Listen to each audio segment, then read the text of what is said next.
For more on the shutdown's political implications, we're joined now by former White House Director of Legislative Affairs, Marc. He led President Trump's congressional negotiating team nearly 7 years ago during the longest ever shutdown. That was 35 days. It's good to see you. Thanks for having me. So in this current moment, Republicans are calling for an extension of the current budget. Democrats want an extension of the Obamacare tax credits. Both sides are dug in. Do you think both sides in many ways have sort of boxed themselves in? How do you see this resolving? I don't know if it's so much they've boxed themselves in as much as it is that I think there's not as much incentive for either side to end it right now. Traditionally, I think that Republicans have been the ones that have triggered shutdowns. And in many cases, they didn't want to fund the government. They wanted to use that as leverage to get some other legislative priority. Typically, they failed in those efforts. I think what's different this time is Democrats, the ones who have initiated the shutdown, didn't want to fund the government as it is because they want to extend the Obamacare subsidies. I think they feel the closer we get to November 1st, they will win when those premiums are announced and they go up.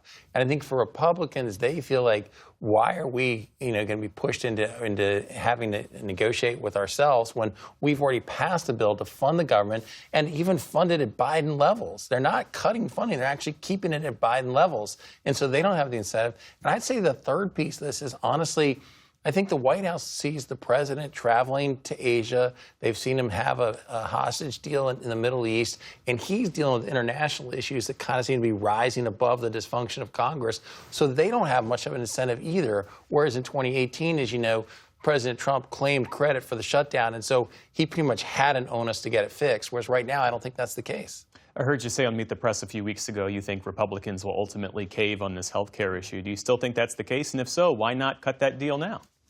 I think that they ultimately will extend the Obamacare subsidies. I think that from a policy perspective, I think that when Democrats passed Obamacare, they were smart to include the subsidies because it creates an incentive to need to keep funding it. And I think Republicans have failed in their efforts to create a different health care system or to repeal Obamacare.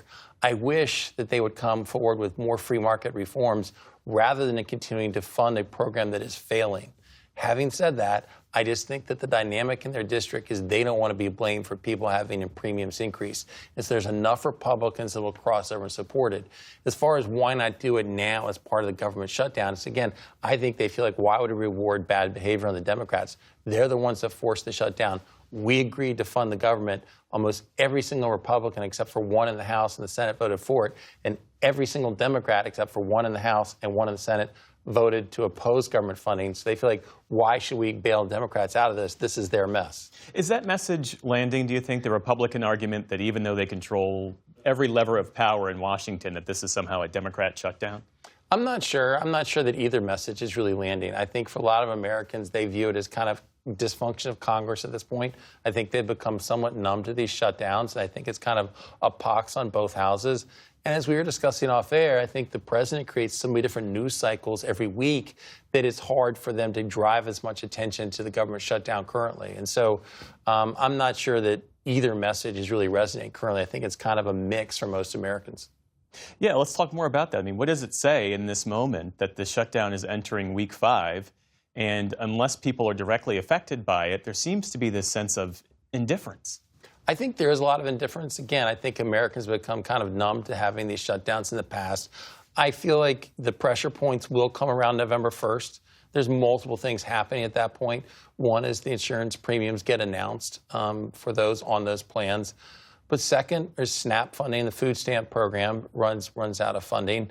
But I think as well, at that point, there's going to be a lot more pressure to say we have to solve this for our constituents. And so I think the November 1st deadlines, there's a lot of programs. And we've begun to see air traffic controllers not show up. And I think as more and more people get inconvenienced on travel, all those things are kind of coming together over the next week.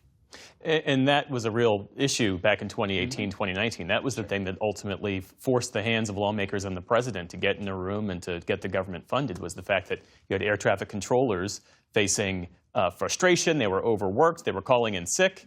And it created long lines and delays and security issues. Look, I think that for Republicans, in many occasions, that we've triggered shutdowns is to try to placate a certain constituency in your base that is frustrated. I even remember back in 2013, there's a rising sense that Republicans weren't standing up to the Obama administration and to Obamacare, and that caused much of the shutdown. I think in this case, Democrats were pushing this for a similar reason, where it wasn't really about the government funding. It was a feeling that Schumer went along with this. They wanted Democrats to stand up to President Trump, and they triggered this. And so you have sort of these other reasons that are less related to actually the government funding bill. And so ultimately, it does cause those other sort of inconveniences that forces members of Congress to actually find a solution. Do you think this becomes the longest shutdown on record? I think it'll be close. I do feel like this is probably about another week out.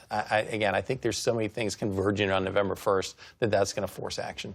Marc Short, always good to speak with you. Thanks for having me.